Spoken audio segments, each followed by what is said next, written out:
Hey guys, welcome to this episode of MSP Mindset. I'm really stoked to have Tim Golden with me. So I'm going to bring Tim on. Before I do, a couple things. We're going to get into all things compliance and a new acronym that he's coined. I'm not going to spoil it, but stay tuned for that. So real quickly, a little bit about Tim. He is the founder and CEO of ComplianceRisk.io. We just covered that I think 2 months from now is 20 years. So nearly 20 years working both governance, risk, and compliance. He's on the Cybersecurity Advisory Council for CompTIA, and he's the CTO at Vital Technology Services. So if you think he can't relate to being an MSP, he can, because he's still an active MSP. So without further ado, welcome, Tim. Hey, Thanks for Damien. making time. Thanks for having us here. We were talking in the green room, like, oh my gosh, you know what? I'm just a couple of months short of 20 years as like an official role in the GRC space. I mean, I have been in the tech space since the 80s or so. Like, it's kind of funny. So we're like shuffling some offices around, and I grabbed a box, and I should go grab this because it's really cool. Like, I found a floppy disk, like the 5.25 inch floppy disk, and written across the top of it said risk. Now, it was the game of risk, not Ah, risk.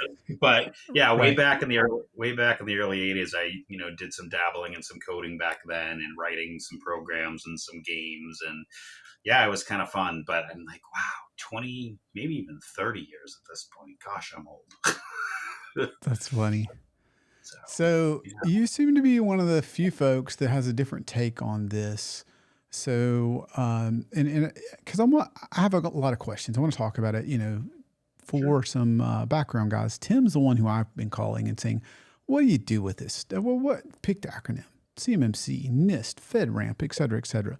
What do I do with an ISO 27001 or SOC 1 or 2? Or, what do I do here? What do you suggest?" And not just defining the terms, but how do you achieve that? So before we dig into that, tell us a little bit about how you got here, what the heck compliance risk is, compliancerisk.io Yeah. is. So as I mentioned earlier, right, I've been the CTO or Vital Tech and RMC for, gosh, 20 plus years. And, as federal government contractors, there was a little line in one of the contracts way back in 2006, 7, something like that, that was like, you will adhere to NIST 800 53 version 3. What is that? Nobody seemed to know what that was. And so as I started to dig into it and realize, oh, okay. Now it's gone from version 3 to version 4 to version 5, all the way through the years. And I basically spent the better part of a year understanding the controls and then writing all the documentation to support those controls for what we were actually doing. Like, back then, you couldn't Google incident response plan because it didn't exist. And so I basically spent the last 17 years supporting federal government clients all around governance and risk and compliance, starting with that NIST 853, low, moderate, high. You've probably heard terms FedRAMP and all that kind of stuff. And so, yeah, I've sledged my way through it for, close to 2 decades now. This is And why I wanted to have you on, Tim, because guys, if you're listening here, Tim's been through it, the good and the bad. And we've talked in the green room. We've talked a few other times as Tim's helped me, because I will often go to Tim and say, what do I do with this? What is this really? How do you actually get there? Like, I understand, I can read what it says, and I see a whole lot of salacious articles saying you need to do everything and all now. But I feel like you can actually understand what it's like. So if you're listening, this is what we're going to get into. Like, how do you really do this? So I'm going to kind of start with that first question, Tim, which is, as an MSP, what do you do with all these things? Because I regularly get MSPs that come to me and say, I don't know. They said ITAR or FedRAMP or CMMC, and I'm not sure what to do. And in Yeah. general, and then being in the backup space, they'll often say, I need a backup that does that, or, other things. So where do you even start if you're just kind of, you're not an MSP, and, or even if you are, this compliance and governance is just not your wheelhouse? Yeah. So you hear me say this on our Team Tim Friday calls all the time. Start someplace, do something. Like, how do you eat an elephant? One bite at a time. Like all those stupid acronyms, right? All those Mm-hmm. stupid cliches. If I were an MSP and I were starting out today, or even if I was a mature MSP, knowing that compliance is here already, that FTC safeguards are already here, that all these FedRAMPs and socks and leggings and whatever other acronyms we want to use. Yes, I use the word leggings. I would start with one of two types of things. I would either start with the CIS framework, or I would start with the CompTIA Trustmark program. Either of those two things are going to help you begin your journey into compliance, right? And if you don't even know where to start, you can reach out to us. We started this by building a peer group, by building a community of MSPs. Like you said, I don't know where to start. Great. You know what?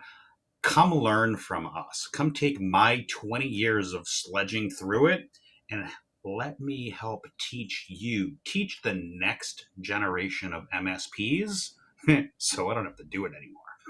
Yeah. That's really where it's at. Like, where do I start? Pick a peer group, find a friend, phone a friend, get a consultant, come to Compliance Risk, join a peer. Like, you don't have to join our stuff, but find a trusted advisor. Talk to the people in this space. We're all willing and able and wanting to help. Start someplace. Call us. Join our peer group. Whatever. Yeah. Yeah. That's super helpful. Now, the peer group, is that like Sure. crazy expensive? Do I need to know all this stuff before I join it? To tell me how approachable is the peer group for a typical It's MSP? so we have. Thank you for that. We have MSPs at all different levels. I have some, like, there's people way smarter than me. Awesome, because I need that help, right? And then there are, like, there's one that's, he's just one human, and he has one HIPAA client, but he wants to do it right. And so the peer group, we meet every week, right? We do guided trainings. There's some accountability pieces to it. A couple of weeks ago, I just did a whole training on data flow diagrams. We actually did on screen live together. Let's build out a data flow diagram, right? So these are the things that we do week after week after week during the peer group so that you can gain your own institutional knowledge, backed up with Slack and other things and resources and whatnot, um, so that you don't have to go to Reddit and get blasted because you posted a question you didn't know. And it's Yeah. not out there, and it's not out there in the general public that your clients can Google and find on Reddit. It is internal. We can have the hard questions. We can have the dumb like, there's no dumb question. You can come and ask this stuff, right? So how much is it? It's a couple $100 a month. Bring your whole MSP, right? Um, yeah, I mean, the peer group is what really started this off, and it's really transformed into our platform, Polygon, which we can get into in a little bit, right? Which really transformed into, hey, I'm learning a lot, but now I need help with policy and documentation, right? You asked me a few minutes ago, where can I start? Start writing. Hmm. Even if you open up a document, and whether you use my platform or anything, open up a document and say, my password policy is this. And it's 3 sentences. And you're going to review it in 3 months. And then you iterate and you build and you grow. Start writing it down. Start putting it together. As we like to say, just document it. Yeah. Well said. Um, so peer group, I know you're a guy that likes to tell you can go anywhere. You just write it down. You don't have to use your group, but that seems like a whole lot of value. And personally, I care a lot. This is part of the reason I do this MSP mindset is I want to build a group of folks that where we help and just like you're doing today and pour into. So that peer group sounds like an amazing resource to have on the Mhm. table. Um, how do you, especially maybe others are experts, but how would you recommend that as an MSP that I implement and maintain a culture for compliance or governance? Because Yeah. it's So right, it's not one time it's project. kind of it's kind of the same thing that we say with cybersecurity or even a sales or even like doesn't matter the business unit within your MSP. Change is hard. I get it. Like bringing that mindset to the intern that you just brought in out of high school for the summer that wants to get in tech, right? That needs to start at the top, right? You hear this all the time. That stuff flows down, right? At the end of the day, regardless of how big or how small or how efficient or how inefficient your MSP is, it starts with your humans. Having a human that is your champion for governance or risk or compliance or all of it as a whole. Having that human be the champion and then the support from the executive team that backs that up, right? And that human can come join the peer group, learn and grow and become efficient for your MSP so that you all can do this work going forward. Start with the human. Nice. So let me back up one step. I know I asked this to you before, and maybe this is just a dumb question, but I like to ask this. Uh, as an MSP, how should I frame this? Is this one of those? Is it a little bit like I just hire an MSSP for the really hard stuff, and I put in just a fundamental program? I know that's some way a way some people have approached cybersecurity, and not. I don't want to be an MSSP. It's not where I need to be. Should I approach it that way and say, these other guys are the governance compliance guys, and I just need to understand stay in my lane? Or is this broad that, like, if I'm not doing something here that 5 years down the road I really don't have a business being in managed services. Yeah. Excuse me. Yeah. Here's the thing. We've been saying for years compliance is coming. It's already here. Things like the FTC safeguard that just rolled out in June 9th, like it's only going to get more prevalent in this space, right? And so wrapping your head around a compliance program within your MSP needs to start with yourself, needs to start with building out your documentation that supports the work that you're doing. And as our friend Matt Lee says, that helps to build the defensibility in your MSP that you are doing what you say you should be doing according to your contracts, right? When we think about cyber liability insurance, we all know they're asking for some general concepts of stuff. Are you doing backups? Are you doing 2FA? Are you doing security awareness training?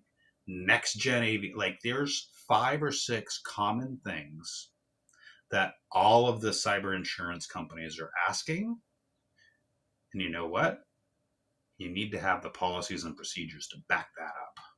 Mm-hmm. Yeah, just saying I do backup, like that might be a checkbox today on the liability forms, but damn well they're going to start asking, what are you doing? Are they immutable? How often are you doing? Do you test them? Do you do a full blown restore?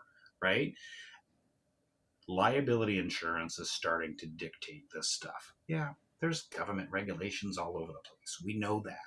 But brass tacks, you won't be able to get insurance at some point, or your insurance are going to be way too high because you're not doing the things that they're asking you to do. And Polygon, our app, can actually help you do that at scale. Our platform can help you do that at scale. And if you don't want to use, like, yeah, I don't want to make this about us and our platform, but SharePoint, Word doc, I don't care. Like, start somewhere. Start writing your disaster recovery plan. You don't have Mm-hmm. one? Ask me. I'll give you a good template. Start Mm-hmm. writing your password policy. In fact, our friends over at Fifth Wall, cyber liability insurance company, we worked together with them to take the incident response plan that I have and modify that and build it out to not only to address the CIS, right, cyber version 8 controls, but to also have it work with cyber liability insurance. You can grab that template right off our website, right? I don't care. Go grab it. It's fine. Um, Start writing. I know everybody hates it. Trust me, as the dyslexic guy, I hate it. Thank goodness I have good editors. I can relate to that. You were mentioning, backup and that sort of thing, and we were talking about some that in the green room, and it sounds like you had kind of an interesting story regarding backup. All right, this is going to require me to just sip a little bit of my water. There you go.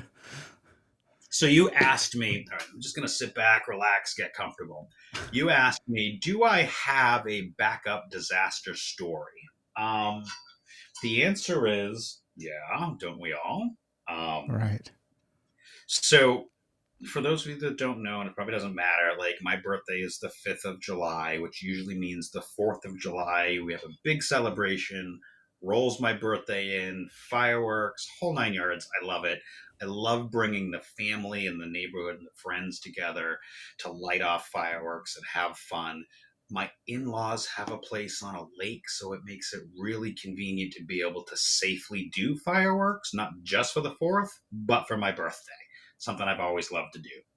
Nice. So, I don't know, back however many years ago, back when before M365 was a thing, we were still running Exchange internally. It might have been back in 2003, right? Maybe around that time frame. And so, I do the alerting, I do the monitoring, I have the tools set up to keep watch, and we're off to the lake, 4th of July weekend. Let's just pause there. What do we know what happens on 4th of July weekends? That's right. That is so Yeah, true. it's all my fault, right? Because way back 25 years ago, I started the trend. I'm kidding. So, Yeah. anyways, I, it's the morning of the 4th, and we're all prepping, and I get an alert. Exchange is not responding. Okay. I'm just going to take a few minutes and take a look real quick because we're at the lake and, it's whatever. Log into the computer, spin up the VPN, do all my things appropriately so that I'm securely into the network. And I can't ping. I can only get to the firewall. And nothing is running at that point. The the DHCP, nothing is running at that point. And I'm like, okay. I could probably get away with it till Monday, but that's not who I am as a person, right? That's not who we are. So I tell my wife we're 55 minutes away from the office, maybe an hour with traffic. So I'm like, just gonna run down there and take a look. Get my car, drive down there, blah blah blah. Now this is 4th of July weekend, so there's traffic, right? Anyways, I get to the office, and it's a really warm weekend, for that matter. It's probably one of the hottest weekends on record. And at least at that point. And I get to the office and I'm like, that's weird. And I open up the server room door and I get blasted with like what felt like burning, lava temperature. I was like, oh my gosh, it is smoldering hot in here. And sure enough, what happened was that the building air conditioning went out. The server room got up to, I don't know, 190,000 trillion degrees because there was no air conditioning. And there Is were that Fahrenheit or Celsius? there were 45 servers, plus the racks, plus the networking gear, plus, plus, plus, plus, plus, plus, plus. And you get it. Like it was hot. And the room was small. It was maybe feet by 5 feet and, fully insulated, whole 9 yards. Yeah, no air conditioning. Keeps the heat in. Well, the server fried. We lost on the Exchange server, we lost 3 drives out of our RAID system. So what was it? RAID 5, I think we had back then. So we're basically done. Like we were done. Right? 3 out of the 5 drives were like molten metal. Yeah. So, but thank God, a couple years before that, I wrote a disaster recovery plan that said, hey, this is what you do in the event of an incident, right? We already had backups. We were doing tape based backups. We still are in some cases. And I could do a restore. Thank goodness I had spare drives, and that data had been backed up all on those tapes that were, taken out of the building, put in cold store, appropriate disaster recovery plan. And you know what? I was able to get that machine back up and running with the data restored and everything kind of working for that exchange environment like that day Wow. because I had a good left of boom preparation, shift left. I had solid documentation in place and I had the processes to back it up with this is what we do, who does the tapes, how much is getting backed up, blah, blah, blah, blah. I had a solid plan in place before the room literally turned into lava. Wow. That's crazy. And I still made it back to the lake in time to light off fireworks. That's what I was going to say. There you go. That is better than most stories, I will say. And having a disaster recovery plan is unfortunately better than a lot of folks. So, Well, but uh, if you think about it, if I didn't have that, if I didn't prep beforehand, if I didn't put the procedures in beforehand, I'd be like, we'd be gone. Like the business would be done. Like if I didn't have the backups, I didn't have the human monitoring those on the daily basis, taking the tapes, putting the tapes in the safe, the whole 9 yards, right? Like it would have been so much worse. yeah. Yeah, I can relate And to that. but yeah, and by the way, as a federal government contractor, uh, data retention, email retention was a thing. Yeah, for sure. Well, So thank you for sharing that story. Speaking of backups, guys, this is brought to you by Servosity. And the thing that that separates us at all is I was an MSP that lost data. Now, that may not sound like a great thing to talk about, but I don't want that to be you. And the reason basically boiled down to I didn't have the process and the people to test. So the only things in my mind that differentiate us is we bring the process and the people. So think a SOC, but for backup to this for you so that we can manage all the backups for you. Go ahead and check that they're working. Go ahead and manage them. Go ahead and proactively fix them so that you can focus on the things that actually differentiate you, not babysit backups. And most importantly, we test the backups daily, weekly, monthly, and quarterly, done for you. So if you'd like to just chat about that, book a call at servosity.com/call. I'll be happy to talk to you personally and tell you what the heck we do, whether you want to do business with us or steal my process. Kind of like Tim, I'd love for you to take my process and implement it so you're not one of those people that I was. So Tim said, go steal my template, go steal my process.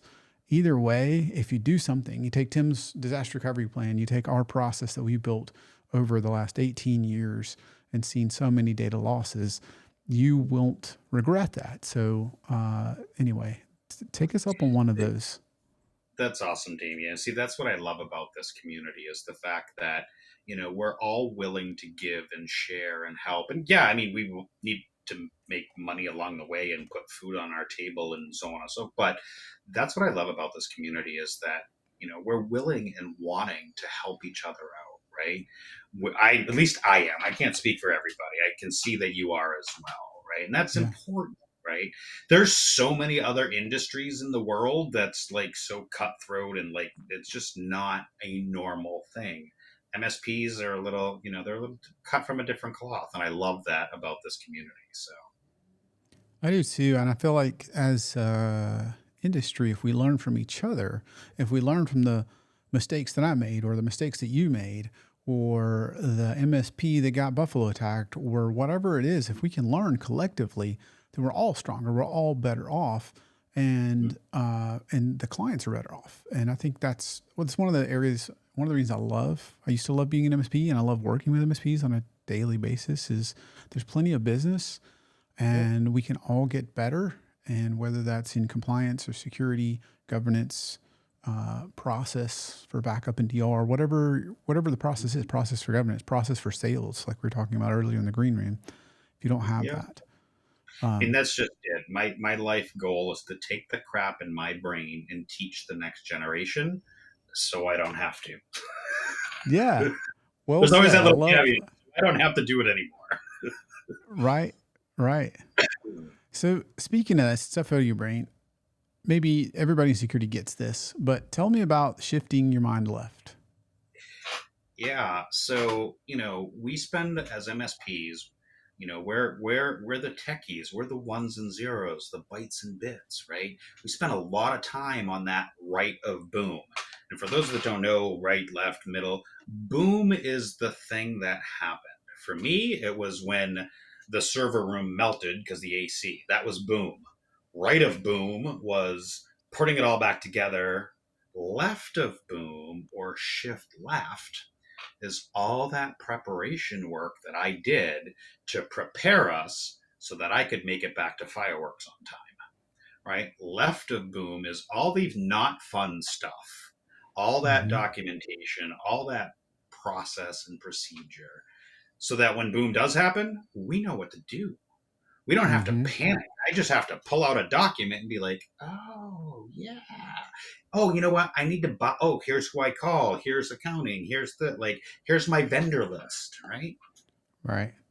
So, left of boom is helping the MSPs take that preparation, that be prepared Boy Scout model, that shift left, starting on the other side of boom by getting prepared.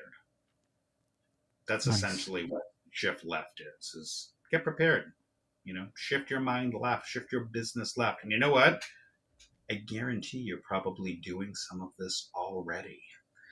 I guarantee if we were doing this live and we had the stream going and I asked the question, how many of the MSPs listening right now, I can't say show of hands, how many of you right now either started with a business plan, right? Or maybe started with like some document that said these are the clients I want to go after. Maybe you had a little bit of a sales process. Maybe you have an onboarding process and an offboarding process. You're doing some of these things already. It's just a matter of expanding that mindset and moving that to different areas of your business as it relates to compliance, risk, security. Well said. We're probably doing more than we realize. I just got to get, like you said, get started. And in that area, if I'm getting started, what are some of the common mistakes, or what should I look out for as I'm just getting started? Yeah, so there are dozens and millions and zillions of document templates all over the internet. I even have some. Doesn't matter. There's millions of templates all over the place. My recommendation would be don't just grab one and copy pasta company name, right? Because these documents need to actually reflect your business practices in place and your clients' business practices in place. No template's going to do that. It will give you a good baseline. It will give you some starting points, some things to think about, but the days of copy pasta company name in a Word document and calling it your incident response plan are done. Insurance companies are smart. The first thing they're going to ask is, where's your policies? Where's your documentation?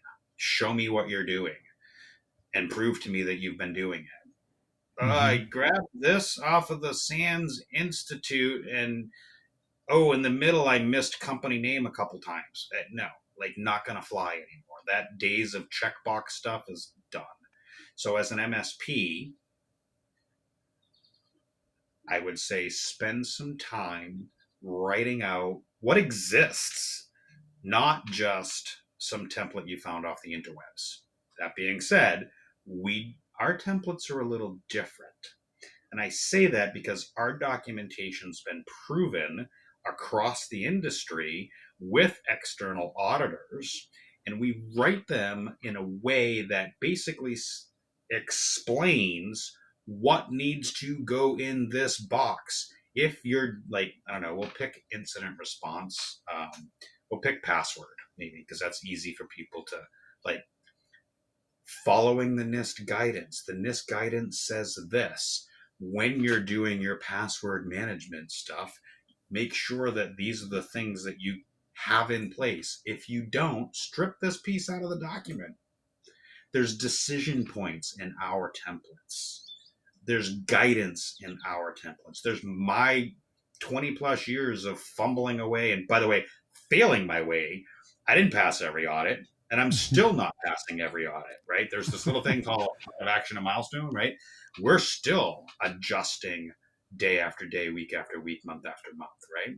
So yeah, the first thing I would say is start documenting and document what's there, not just some template you found off the interwebs. Yeah. And if you have a question, come ask. Well said. So get started. Ask community, phone a friend, peer groups, like you said, even other peer groups.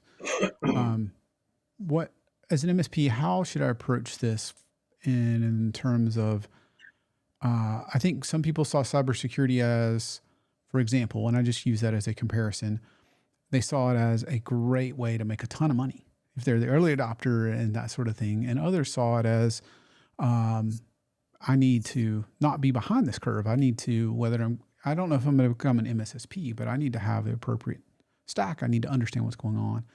And still others, unfortunately, I think are waiting it out and doing nothing or close to nothing and still have, age-old antivirus and nothing else. So, what's your recommendation? Is this the way? Is this the next way to make money and only pay attention for that to help my clients, like you said, cyber liability insurance is where the rubber meets the road? Or is this a place that I just need to protect my MSP? Help me understand.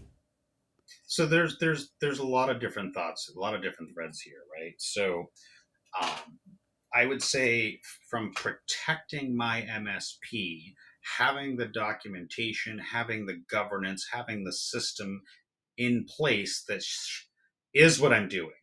And I can build that defensibility that says, listen, here is our password policy. All of our end users have been trained specifically on this password policy, and we're using some tools and technologies to monitor that that's in place. Again, you can do all this side in Polygon, but for the MSP, it builds defensibility for you. Now, you hear this term a lot, documented repeatable process, right? That will gain you efficiencies, right? But there isn't a really great way to do that at scale, except with Polygon now, right? So when we look at, chances are the password policy that you're going to have for your MSP is probably going to be very similar to your clients, maybe a Yes. couple minor tweaks, right? And I'm not saying every document's going to be like this, but the password policy, the incident response policy, some of these baseline things are going to be the same or very similar across your clients. Our SaaS platform lets you do that at scale. Even if you're not using our SaaS platform, starting that process and having an actual process, you're going to gain efficiencies. It's going to separate you from the other MSP down the street. And in gaining those efficiencies, you're obviously going to make more money or you're going to free up time to do something else, right? Having that documented, repeatable process, regardless of the tool or the platform, will get you efficiencies. And efficiencies frees up time, frees up money to do other things. You get it. I'm not going to go down that whole path. Right. So, just want to go back to your platform. I know you're not very good shameless self promoter, and I don't need you to be that. But why, and what does that scale mean? You said do it at scale. So I got 10 So, clients that need this. What does that mean? so let's talk about traditional, like I hate to say this, the MSPs that have already gained some efficiencies, right? They're a little bit more in their journey as an MSP, which means they're a little bit more mature. And I hate that word because I like to think that we're all mature adults. So it's probably the wrong word, but until I can find the right word. So more mature MSPs know that they want to do this, may have a champion or a group of people, or at least know they want to do this. Mm-hmm. And the traditional way that not just the tools, but they've been doing it might have been over email, maybe a SharePoint site, maybe some FTP document management, some document platform, whatever. They've been doing these, but it doesn't allow them the ability to do this at scale. I'll pick on SharePoint for a minute. So you have 10 clients, 10 documents per client. That's 100 documents you have to manage on a regular cadence, right? And they're not all going to expire and be reviewed on the same date, right? So they're going to have varying dates. So if you're doing this across 10 SharePoint sites with 10 documents apiece, it does not scale well, right? Not only that, but you don't get the efficiencies and the tracking, the signature approvals, the end user training and adoption. You don't get that stuff without building custom SharePoint pieces, right? I love SharePoint for what it's intended for. But for a governance program, SharePoint is not intended for a governance program. Polygon is the only, or maybe the first, you know what, screw it. I'm going to say it is the first and only governance as a service platform built by an MSP dedicated to MSPs. Governance as a service, it's like to say, we put the gas on your policies and procedure. I love it. We need another acronym, and we need better acronyms. GAS is Hey, awesome. who doesn't want a little gas? I mean, my dog is over here. She just had dinner and she's in the little room with me. But Just a who little, doesn't? not too much, right? Just a little. Uh, That's why the window's open. You can probably hear the birds chirping in the background. yeah, it's a whole different meaning of tweeting. Um, yeah. True. Well, great. Now So we're gonna get Elon Musk in here because we use the word Twitter. wonderful. Welcome that. So, yeah, we'll get into a banter like he and Zuckerberg there. Um, Yeah. so, so governance as a service. Obviously, nobody's really tackling that. And one thing we share is being founders that were MSPs, building something for MSPs. Yep. So, how does that shape what you do? Why does that matter? You mean how does coming from an MSP go into a SaaS? Well, Well, in serving MSPs, right? Being an MSP that serves MSPs. I hate to say I can relate to their pain points, right? Yeah. I don't want to hate to say that. Like, I struggled with these things myself, right? So it feels like every day I'm being asked for a new set of guidelines or documents or procedures or updating them in the MSP. And there's just no efficient way to do that. So I can relate to that because I do that work still, right? I still live and breathe that work. And yeah, I get it. It's hard to sell. Put on my MSP sales hat for a minute. Like, I get it. Like, how do I explain to my client, you got to be doing this, right? I get it. So bringing those years of experiences as an MSP, living and breathing it every day, like, you hear this all the time. Oh, MSP now turned vendor. ConnectWise was an MSP when they started. Case in point. Right. Now they kind of Right. are again to a certain Yeah. level. Yeah.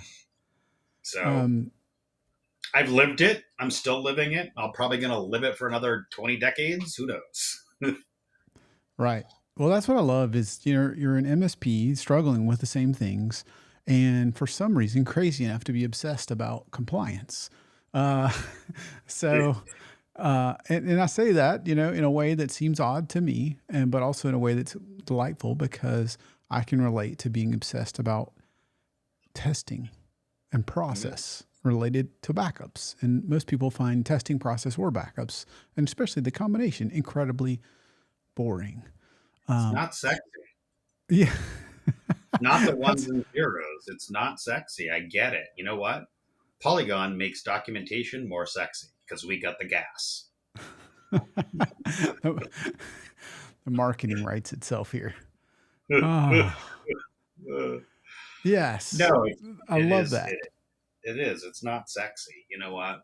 But not everything has to be sexy. Do you know what? Like, I go to a fancy restaurant and I get the meal plated in front of me and it looks gorgeous and it smells amazing. And oh my gosh, I can't wait to dive into eating that, right?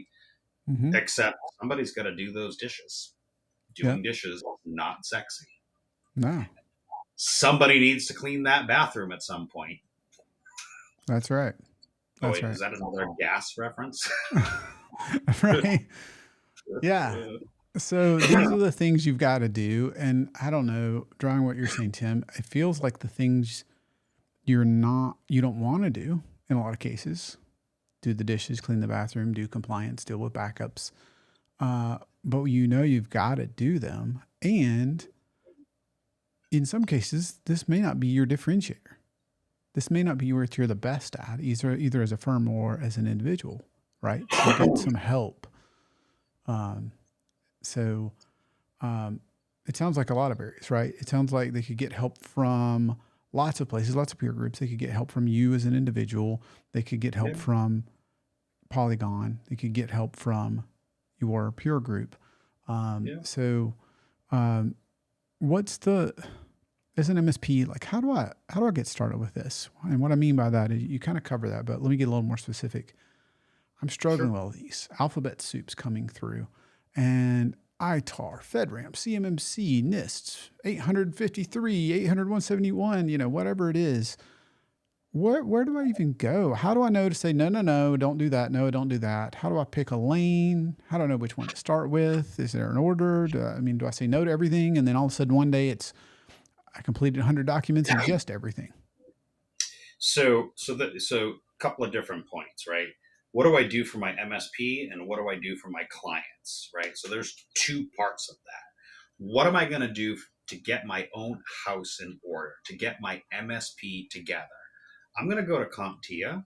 I'm going to sign up for the Trustmark program, and I'm going to work my way through the CompTIA Trustmark program, which is obtainable. I know that because being part of the Cybersecurity Council at the Trustmark at CompTIA, I helped build that out, right? So, whatever. I was part of that, and I know one of the goals that we had was to make it obtainable and achievable for an MSP like yourself, right?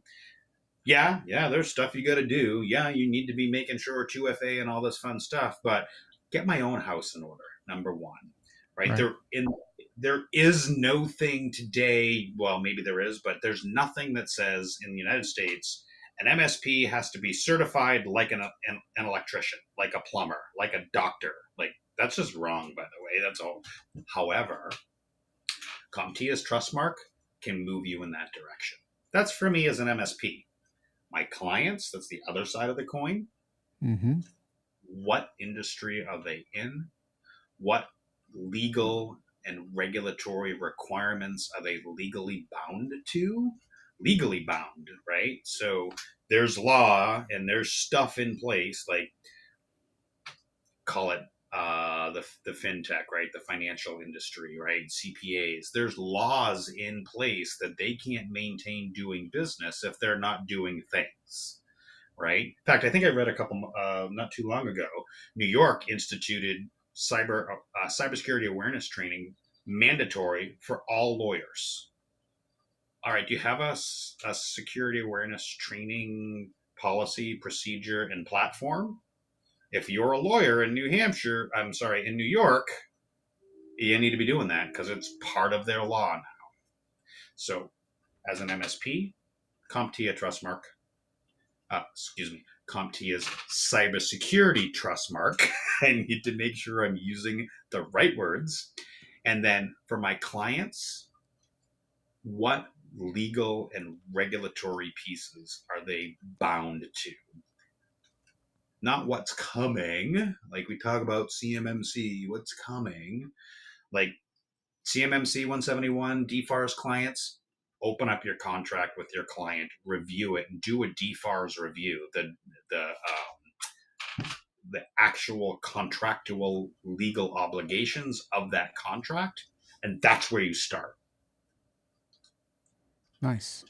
And I'll be releasing on Thursday a governance playbook for MSPs. So be on So the if you're lookout on my listening to blog. this, it's available. Yeah, we're pre-recording. So if you're listening to this, you can get it. Yeah, so let's say 10 by the 14th of July on Compliance Risk's website, on LinkedIn, and all the places that we're at. I will be releasing, I just wrote an ebook on a playbook for building out a governance program. So 7 steps, 4-part process. It's a whole, it's all the final touches are being put on it right now. That playbook will be available July 14th on our website. So Awesome. Take advantage of that for sure, right? How to build a playbook, how to get started. So I want to switch gears and ask something a little more about you, Tim. Like, why did you decide to do this? You already have an MSP. You decided to start a peer group. You decided to build the compliancerisk.io. Why did you feel like this was necessary? because I like kids are grown up.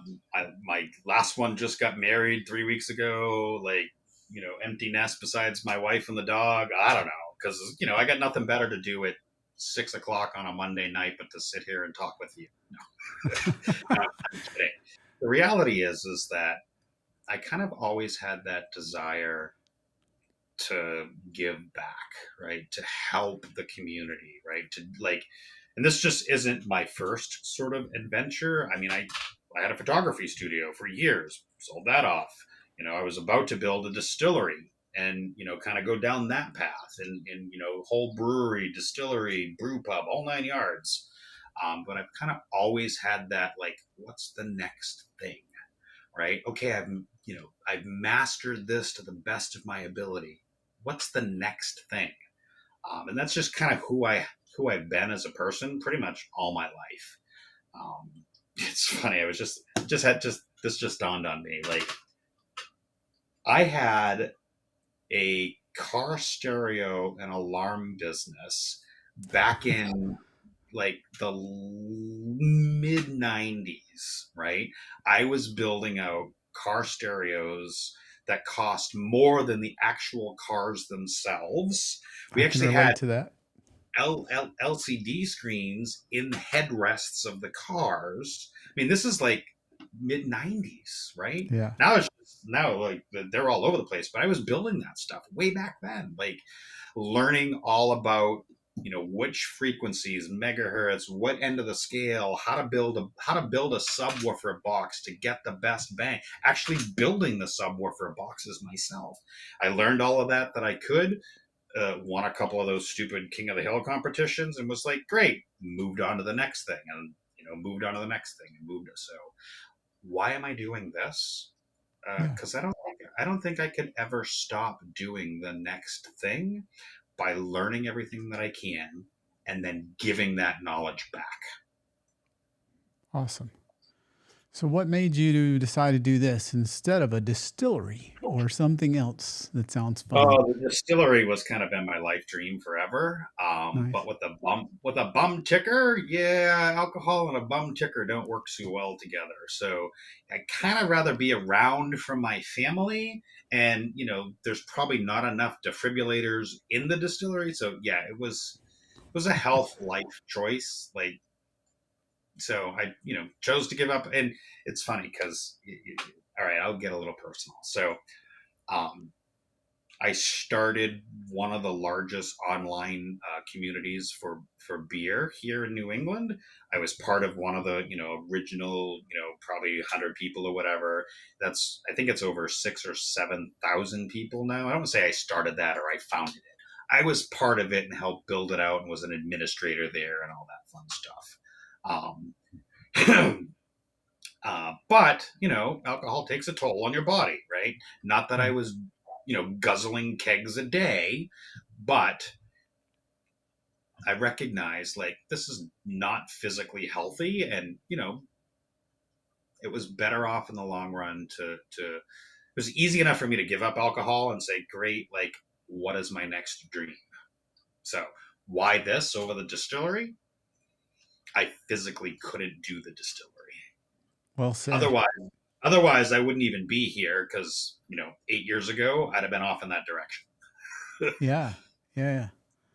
So that kind of answers why that. And why didn't you wait for somebody else to do it? Why didn't you say, I'm just going to run the MSP I've got? I've got all these other things going on. Why? What was So the gap where you felt like I needed to actually help others here?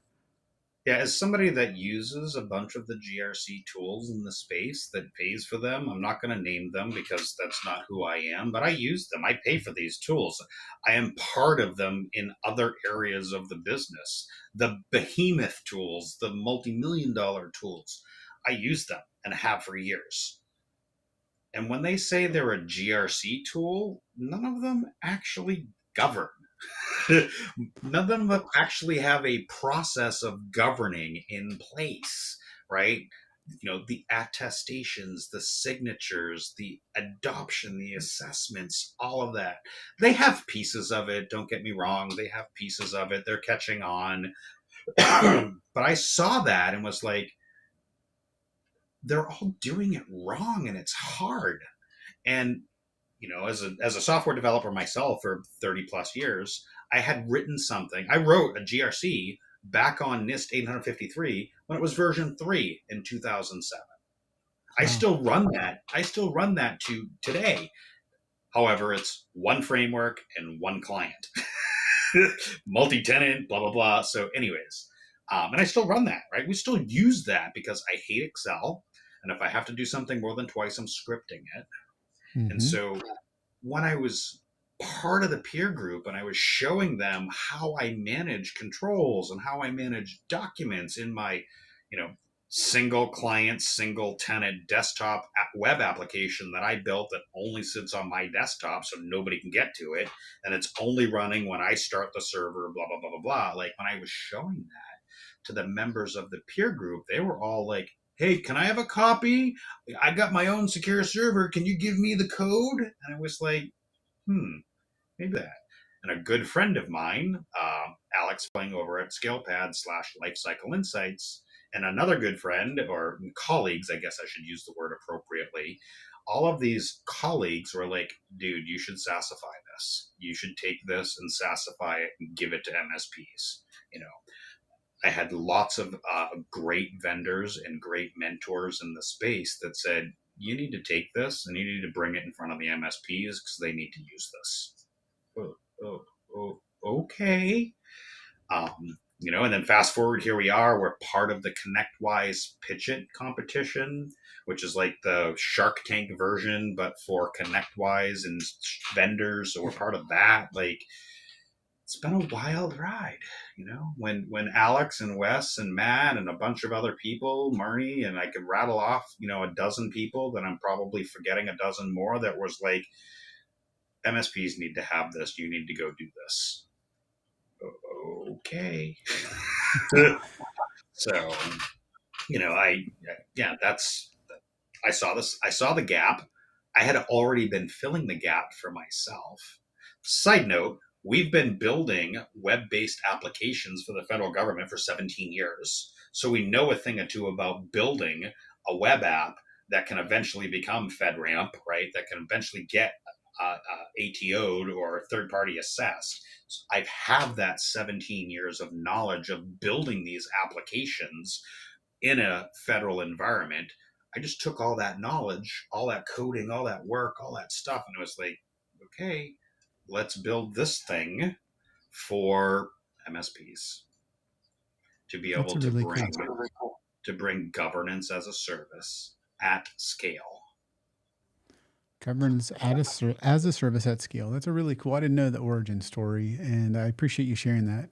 The one thing I will say about you, Tim, is you're not very good at being a self promoter. So, you know, It doesn't surprise me that so many had to encourage you to actually bring this to market instead of you just, that's very different than a lot of SaaS companies that see a gap or an opportunity just to make money, versus there's a need Oh, here. don't I get me struggle wrong. with I it. want to make money.